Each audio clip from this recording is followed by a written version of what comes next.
ವೀಕ್ಷಕರೇ, ಈ ವಿಶಾಲವಾದ ಆಕಾಶವನ್ನು ನೋಡಿದಾಗ ಆಕಾಶ ಎಷ್ಟು ಶಾಂತವಾಗಿ ಸೌಮ್ಯವಾಗಿ ಕಾಣಿಸುತ್ತೆ ಅಂತ ಅನ್ಸುತ್ತೆ.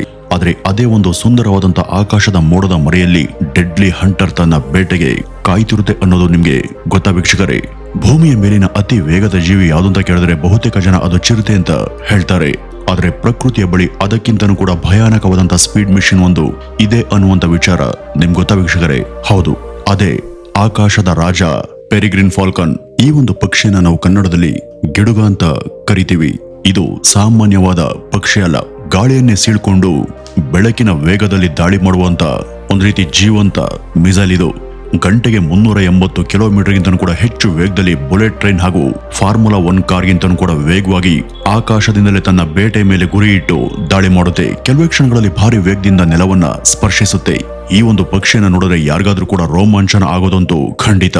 ಕಿಲೋಮೀಟರ್ಗಳ ದೂರದಲ್ಲಿ ಇರುವಂತಹ ಒಂದು ಚಿಕ್ಕ ಪಾರಿವಾಳವನ್ನ ಇದು ಹೇಗೆ ಟಾರ್ಗೆಟ್ ಮಾಡುತ್ತೆ, ಇದರ ಬಾಡಿ ಸ್ಟ್ರಕ್ಚರ್ ಹಿಂದೆ ಅಡಗಿರುವಂತ ಆ ಸೀಕ್ರೆಟ್ಗಳು ಏನು, ಪ್ರಾಚೀನ ಕಾಲದಿಂದ ಇವತ್ತಿನವರೆಗೂ ಮಾನವ ಇತಿಹಾಸದ ಯುದ್ಧ ತಂತ್ರಗಳಲ್ಲಿ ಈ ಒಂದು ಪಕ್ಷಿಗೆ ಇರುವಂತಹ ಮಹತ್ವ ಆದ್ರೂ ಏನು, ಆಧುನಿಕ ವಿಜ್ಞಾನ ಮತ್ತು ವಿಮಾನಗಳ ವರ್ಲ್ಡ್ ಕೂಡ ಇದರ ಸ್ಪೀಡ್ ಹಾಗೂ ಹಂಟಿಂಗ್ ಸ್ಟೈಲ್ ನೋಡಿ ಇವತ್ತಿಗೂ ಆಶ್ಚರ್ಯ ಪಡುತ್ತೆ.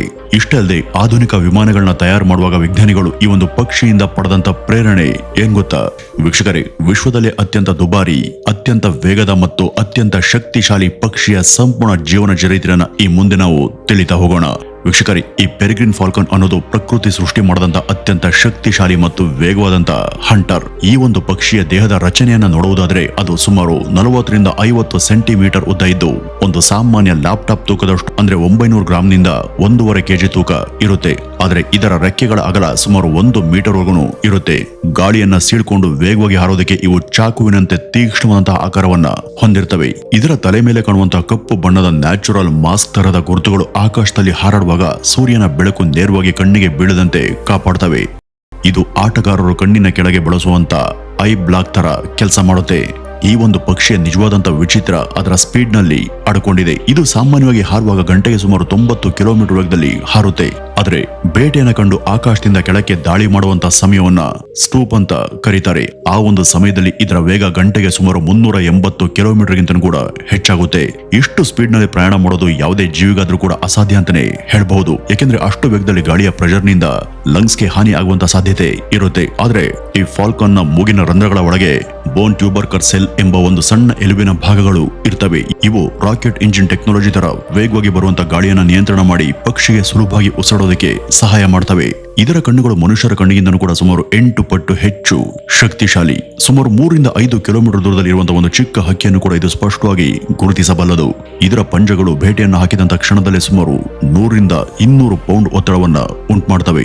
ಇದರಿಂದಾಗಿ ಬೇಟೆಯಾಡುವಂತಹ ಹಕ್ಕಿಯ ಬೆನ್ನೆಲುಬು ಗಾಳಿಯಲ್ಲೇ ಮುರಿದು ಹೋಗಬಹುದು ಅಥವಾ ತಲೆ ಕತ್ತರಿಸಿ ಸಾಯಬಹುದು. ಆಶ್ಚರ್ಯಕರ ಸಂಗತಿ ಏನಂದ್ರೆ ಇಷ್ಟು ಸ್ಪೀಡ್ ನಲ್ಲೂ ಕೂಡ ಇದು ಮಾಡುವಂತಹ ಪ್ರತಿಯೊಂದು ಚಲನೆ ತುಂಬಾ ಲೆಕ್ಕಾಚಾರದಿಂದ ನಡೆಯುತ್ತೆ. ಇದರ ಹೃದಯ 1 ನಿಮಿಷಕ್ಕೆ ಸುಮಾರು 600 ರಿಂದ 900 ಬಾರಿ ಬಡಿದುಕೊಳ್ಳುತ್ತೆ. ದೇಹದ ಮಸಲ್ಸ್ಗೆ ನಿರಂತರವಾಗಿ ಆಕ್ಸಿಜನ್ ಒದಗಿಸುತ್ತೆ. ಹೆಣ್ಣು ಪಕ್ಷಿಗಳು ಗಂಡು ಪಕ್ಷಿಗಿಂತಲೂ ಕೂಡ ದೊಡ್ಡದಾಗಿರೋದ್ರಿಂದ ಅವು ದೊಡ್ಡ ಬೇಟೆನ ಸುಲಭವಾಗಿ ಹಿಡಿದ್ಬಿಡ್ತವೆ. ಇಂಥ ಪರಿಪೂರ್ಣ ಬಾಡಿ ಸ್ಟ್ರಕ್ಚರ್ ಮತ್ತು ಅದ್ಭುತವಾದಂತಹ ಸ್ಪೀಡ್ ನ ಕಾರಣದಿಂದನೇ ಈ ಪೆರಿಗ್ರಿನ್ ಫಾಲ್ಕನ್ ಆಕಾಶದಲ್ಲಿ ಹಾರುವಂತ ಯಾವುದೇ ಪಕ್ಷಿಗೆ ಒಂದು ಭಯಾನಕ ಹಂಟರ್ ಅಂತಾನೆ ಹೇಳ್ಬಹುದು. ಇದು ಕೇವಲ ಒಂದು ಪಕ್ಷಿ ಅಲ್ಲ, ಭೂಮಿಯ ಮೇಲೆ ಇರುವಂತಹ ಪ್ರತಿಯೊಂದು ಮೆಕ್ಯಾನಿಕಲ್ ಇಂಜಿನಿಯರ್ ಅದ್ಭುತಕ್ಕೂ ಪ್ರಕೃತಿ ಕೊಟ್ಟಂತ ಒಂದು ಸವಾಲು. ಈ ಫಾಲ್ಕನ್ ನ ದೃಷ್ಟಿಶಕ್ತಿಯನ್ನ ಸೈಂಟಿಫಿಕ್ ಆಗಿ ನೋಡಿದ್ರೆ ಇದು ಜೀವ ಜಗತ್ತಲ್ಲೇ ಒಂದು ದೊಡ್ಡ ಅದ್ಭುತ ಅಂದ್ರೆ ತಪ್ಪಾಗೋದಿಲ್ಲ. ಇದರ ಕಣ್ಣು ಮನುಷ್ಯರ ಕಣ್ಣಿಗಿಂತನೂ ಕೂಡ 8 ಪಟ್ಟು ಹೆಚ್ಚು ಶಕ್ತಿಶಾಲಿಯಾಗಿ ಇರೋದು ಮಾತ್ರವಲ್ಲದೆ ಒಂದು ಹೈ ರೆಸಲ್ಯೂಷನ್ ಕ್ಯಾಮೆರಾ ರೀತಿ ಕೆಲಸ ಮಾಡುತ್ತೆ. ಸುಮಾರು 3 ರಿಂದ 5 ಕಿಲೋಮೀಟರ್ ಎತ್ತರದಲ್ಲಿ ಹಾರ್ತಿರುವಾಗಲೂ ಕೂಡ ನೆಲದ ಮೇಲೆ ಚಲಿಸುವಂತ ಒಂದು ಚಿಕ್ಕ ಕೀಟವನ್ನಾಗ್ಲಿ ಅಥವಾ ಆಕಾಶದಲ್ಲಿ ಹಾರ್ತಿರುವಂತ ಸಣ್ಣ ಹಕ್ಕಿಯನ್ನಾಗ್ಲಿ ಇದು ಸ್ಪಷ್ಟವಾಗಿ ಗುರುತಿಸುತ್ತೆ. ಇದರ ಕಣ್ಣುಗಳಲ್ಲಿ 2 ಫೋವಿಯಾ ಇರ್ತವೆ. ಇವು ಒಂದೇ ಸಮಯದಲ್ಲಿ ದೂರದ ಮತ್ತು ಹತ್ತಿರದ ವಸ್ತುಗಳನ್ನ ಝೂಮ್ ಮಾಡಿ ನೋಡೋದಕ್ಕೆ ಸಹಾಯ ಮಾಡ್ತವೆ. ಅದಕ್ಕಾಗಿನೇ ಗಂಟೆಗೆ 380 ಕಿಲೋಮೀಟರ್ ವೇಗದಲ್ಲಿ ಹಾರ್ಕೊಂಡು ಹೋಗ್ತಿದ್ರು ಕೂಡ ಇದರ ದೃಷ್ಟಿ ತನ್ನ ಟಾರ್ಗೆಟ್ ನಿಂದ 1 ಇಂಚು ಕೂಡ ತಪ್ಪೋದಿಲ್ಲ. ಇನ್ನು ಇದರ ವಾಸಸ್ಥಳದ ಬಗ್ಗೆ ಹೇಳುವುದಾದ್ರೆ ಇವು ಎತ್ತರವಾದಂತ ಪರ್ವತ ಶಿಖರಗಳು, ಆಳವಾದ ಕಣಿವೆಗಳು ಅಥವಾ ಆಧುನಿಕ ನಗರದಲ್ಲಿ ಇರುವಂತ ಅತಿ ಎತ್ತರದ ಬಹುಮಹಡಿ ಕಟ್ಟಡಗಳಲ್ಲಿ ಕಾಣಿಸ್ಕೊಳ್ತವೆ. ಒಂದ್ಸಾರಿ ಜೋಡಿ ಆದಂತ ಈ ಪೆರಿಗ್ರಿನ್ ಫಾಲ್ಕನ್ ಪಕ್ಷಿಗಳು ತಮ್ಮ ಜೀವನ ಪೂರ್ತಿ ಅದೇ ಸಂಗಾತಿಯೊಂದಿಗೆನೆ ಬದುಕ್ತವೆ. ಇದು ಪಕ್ಷಿಗಳಲ್ಲಿ ಇರುವಂತ ತುಂಬಾ ಅಪರೂಪದ ಗುಣ.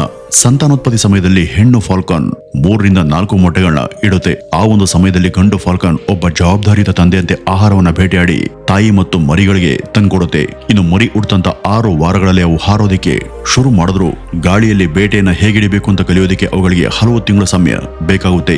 ಈ ಒಂದು ತರಬೇತಿ ಸಮಯದಲ್ಲಿ ತಂದೆ ತಾಯಿಗಳು ಬೇಟೆ ಆಡದಂತ ಆಹಾರವನ್ನ ಗಾಳಿಯಲ್ಲೇ ಬಿಟ್ಬಿಡ್ತವೆ.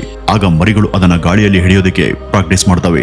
ಕ್ರೂರ ಹಂಟರ್ ಅಂತಾನೆ ಹೆಸರು ಪಡೆದಿರುವಂತ ಈ ಒಂದು ಪಕ್ಷಿ ತನ್ನ ಕುಟುಂಬದ ಬಳಿ ಬಂದಾಗ ತುಂಬಾ ಸೌಮ್ಯವಾಗಿ ಇರ್ತವೆ. ಶತ್ರುಗಳಿಂದ ತನ್ನ ಗೂಡನ್ನ ಕಾಪಾಡಿಕೊಳ್ಳೋದಕ್ಕೆ ತನಗಿಂತ 10 ಪಟ್ಟು ದೊಡ್ಡ ಹಕ್ಕಿಗಳನ್ನ ಇವು ಧೈರ್ಯವಾಗಿ ಎದುರಿಸ್ತವೆ.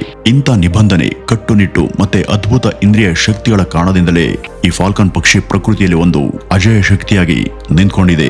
ಐತಿಹಾಸಿಕ ವೈಭವ, ಬೇಟೆಯ ಕೌಶಲ್ಯ ಮತ್ತು ಬದುಕುಳಿಯುವಂತ ಹೋರಾಟ ಮಾನವನ ನಾಗರಿಕತೆ ಇತಿಹಾಸದಲ್ಲಿ ಈ ಪೆರೆಗ್ರಿನ್ ಫಾಲ್ಕನ್ಗೆ ಇರುವಂತಹ ಸ್ಥಾನಕ್ಕೆ ಸಾಟಿನೇ ಇಲ್ಲ. ಸಾವಿರಾರು ವರ್ಷಗಳಿಂದ ರಾಜರು ಮತ್ತು ಚಕ್ರವರ್ತಿಗಳು ಈ ಒಂದು ಪಕ್ಷಿಯನ್ನ ತಮ್ಮ ಶಕ್ತಿ ಮತ್ತು ಗೌರವದ ಸಂಕೇತವಾಗಿ ನೋಡ್ತಾ ಬಂದಿದ್ದಾರೆ. ವಿಶೇಷವಾಗಿ ಮಧ್ಯಪ್ರಾಚ್ಯದ ದೇಶಗಳಲ್ಲಿ ಫಾಲ್ಕನಿ ಎಂಬುದು ಕೇವಲ ಬೇಟೆಯ ವಿಧಾನ ಮಾತ್ರ ಅಲ್ಲ, ಅದು ಒಂದು ಮಹಾನ್ ಸಾಂಸ್ಕೃತಿಕ ಪರಂಪರೆ. ಇವತ್ತಿಗೂ ಕೆಲವು ಅರಬ್ ದೇಶಗಳಲ್ಲಿ ಒಂದು ಫಾಲ್ಕನ್ನ ಬೆಲೆ ಕೋಟ್ಯಾಂತರವರೆಗೂ ಇರುತ್ತೆ.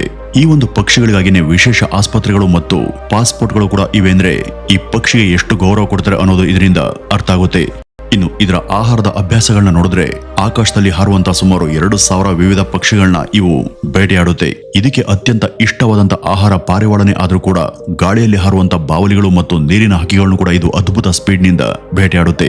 ಸಾಮಾನ್ಯವಾಗಿ ಗಂಟೆಗೆ 90 ಕಿಲೋಮೀಟರ್ ವೇಗದಲ್ಲಿ ಹಾರುವಂತ ಈ ಒಂದು ಪಕ್ಷಿ ಬೇಟೆಯನ್ನ ಕಂಡ ತಕ್ಷಣ ಸ್ಟೂಪ್ ಎಂಬ ಡೈವ್ ಮಾಡ್ತಾ ಗಂಟೆಗೆ 380 ಕಿಲೋಮೀಟರ್ ವೇಗವನ್ನ ತಲುಪುತ್ತೆ. ಇನ್ನು ಈ ಫಾಲ್ಕನ್ ಪಕ್ಷಿ ತನ್ನ ಬೇಟೆಗಾಗಿ ಸುಮಾರು 150 ಕಿಲೋಮೀಟರ್ ಪ್ರದೇಶವನ್ನ ತನ್ನ ಸಾಮ್ರಾಜ್ಯದಂತೆ ಕಾಪಾಡಿಕೊಳ್ಳುತ್ತೆ. ಆದ್ರೆ ಇಷ್ಟು ಶಕ್ತಿಶಾಲಿ ಪಕ್ಷಿ 20ನೇ ಶತಮಾನದಲ್ಲಿ ಅಳಿವಿನ ಅಂಚಿಗೆ ತಲುಪಿತ್ತು. ಇದಕ್ಕೆ ಮುಖ್ಯ ಕಾರಣ ಮನುಷ್ಯರು ಬಳಸಿದಂತ DDT ಎಂಬ ಅಪಾಯಕಾರಿ ಕೀಟನಾಶಕ.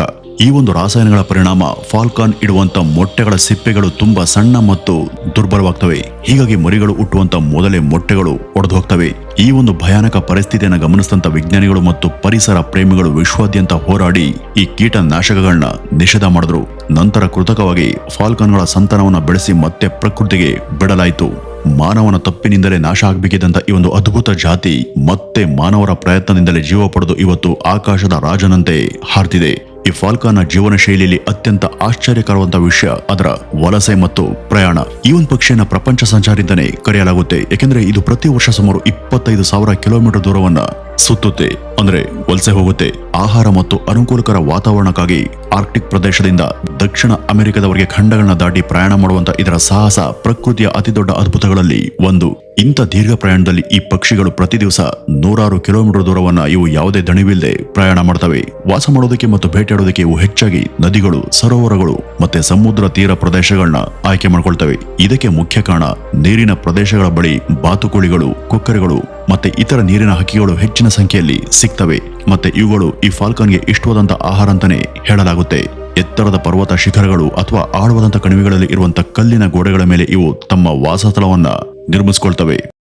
ಈ ಒಂದು ಆಧುನಿಕ ಕಾಲದಲ್ಲಿ ಇವು ನಗರಗಳಲ್ಲಿ ಇರುವಂತಹ ಎತ್ತರದ ಕಟ್ಟಡಗಳನ್ನು ಕೂಡ ತಮ್ಮ ವಾಸ ಜಾಗವನ್ನಾಗಿ ಬಳಸ್ಕೊಳ್ತವೆ. ವಲಸೆ ಹೋಗುವಂತ ಸಮಯದಲ್ಲಿ ಸಮುದ್ರಗಳ ಮೇಲೆ ಹಾರುವಾಗ ಇವು ಹಡಗುಗಳ ಮೇಲೂ ಕೂಡ ವಿಶ್ರಾಂತಿ ತಗೊಂಡು ತಮ್ಮ ಪ್ರಯಾಣವನ್ನ ಮುಂದುವರಿಸ್ತವೆ. ವೀಕ್ಷಕರೇ, ಈ ಪೆರೆಗ್ರಿನ್ ಫಾಲ್ಕನ್ ಪಕ್ಷಿ ತನ್ನ ಜೀವನದಲ್ಲಿ ಮಾಡುವಂತ ಒಟ್ಟು ಪ್ರಯಾಣದ ದೂರವನ್ನ ಲೆಕ್ಕ ಹಾಕಿದ್ರೆ ಅದು ಭೂಮಿಯನ್ನ ಹಲವಾರು ಬಾರಿ ಸುತ್ತಿ ಬಂದಷ್ಟು ಆಗುತ್ತೆ ಅಂತ ಹೇಳಲಾಗುತ್ತೆ. ಇಂಥ ಅದ್ಭುತ ದಿಕ್ಕನ್ನ ಗುರುತಿಸುವಂತ ಶಕ್ತಿ ಮತ್ತು ದೈಹಿಕ ಸಾಮರ್ಥ್ಯವನ್ನು ಹೊಂದಿರುವಂತ ಈ ಫಾಲ್ಕನ್ ಪ್ರಕೃತಿಯಲ್ಲಿ ಎಷ್ಟು ಕಷ್ಟವಾದಂತ ಕಠಿಣ ಪರಿಸ್ಥಿತಿಗಳನ್ನು ಕೂಡ ತಾಳ್ಕೊಂಡು ಬದುಕಬಲ್ಲದು ಎಂಬುದನ್ನ ಇದು ಸಾಬೀತುಪಡಿಸುತ್ತೆ. ಒಂದು ಚಿಕ್ಕ ಜೀವಿ ಪ್ರಪಂಚದ ಮೂಲೆ ಮೂಲೆಗಳಲ್ಲಿ ತನ್ನ ಸಾಮ್ರಾಜ್ಯವನ್ನು ಹೇಗೆ ವಿಸ್ತರಿಸುವಂತ ನೋಡಿದ್ರೆ ಅದರ ಹಿಂದೆ ಇರುವಂತ ಎವಲ್ಯೂಷನ್ ಎಷ್ಟು ವಿಸ್ಮಯಕಾರಿ ಮತ್ತು ಅದ್ಭುತ ಅಂತ ಅರ್ಥ ಆಗುತ್ತೆ. ಈ ಪಕ್ಷಿ ನಮಗೆ ಒಂದು ದೊಡ್ಡ ಪಾಠವನ್ನ ಕಲಿಸ್ಕೊಡುತ್ತೆ. ಈ ಪೆರೆಗ್ರಿನ್ ಫಾಲ್ಕನ್ ಕೇವಲ ಒಂದು ಪಕ್ಷಿ ಮಾತ್ರ ಅಲ್ಲ, ಅದು ಪ್ರಕೃತಿ ನಮಗೆ ಕೊಟ್ಟಂತ ಅದ್ಭುತ ಗುರು. ಈ ಒಂದು ಜೀವಿಯಿಂದ ನಾವು ಕಲಿಬೇಕಾದಂತ ದೊಡ್ಡ ಪಾಠ ಯಾವ್ದಪ್ಪ ಅಂದ್ರೆ ಅದು ಏಕಾಗ್ರತೆ. ಗಂಟೆಗೆ 380 ಕಿಲೋಮೀಟರ್ ವೇಗದಲ್ಲಿ ಹಾರ್ತಿದ್ರು ಅದರ ಗಮನ ತನ್ನ ಗುರಿಯಿಂದ ಒಂದು ಕ್ಷಣ ಕೂಡ ತಪ್ಪೋದಿಲ್ಲ. ಎಷ್ಟು ಕಷ್ಟ ಬಂದ್ರೂ ಕೂಡ ತನ್ನ ಗುರಿಯನ್ನ ಸಾಧಿಸೋರ್ಗೂ ಅದು ಹಿಂದೆ ಸರಿಯಲ್ಲ.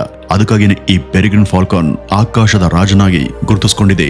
ನಮ್ಗಳ ಜೀವನದಲ್ಲೂ ಕೂಡ ಗುರಿ ಅನ್ನೋದು ಇಷ್ಟೇ ಸ್ಪಷ್ಟವಾಗಿದ್ರೆ ಅಸಾಧ್ಯ ಅನ್ನೋದು ಏನು ಕೂಡ ಇಲ್ಲ ಅಂತ ಈ ಪಕ್ಷಿ ತೋರಿಸ್ಕೊಡುತ್ತೆ. ಇದು ಕೇವಲ ಇನ್ಸ್ಪಿರೇಷನ್ ಮಾತ್ರ ಅಲ್ಲ, ಆಧುನಿಕ ವಿಜ್ಞಾನವು ಕೂಡ ಈ ಒಂದು ಪಕ್ಷಿಯ ತುಂಬಾ ಋಣಿಯಾಗಿದೆ ಅಂದ್ರೆ ಅದು ತಪ್ಪಾಗೋದಿಲ್ಲ.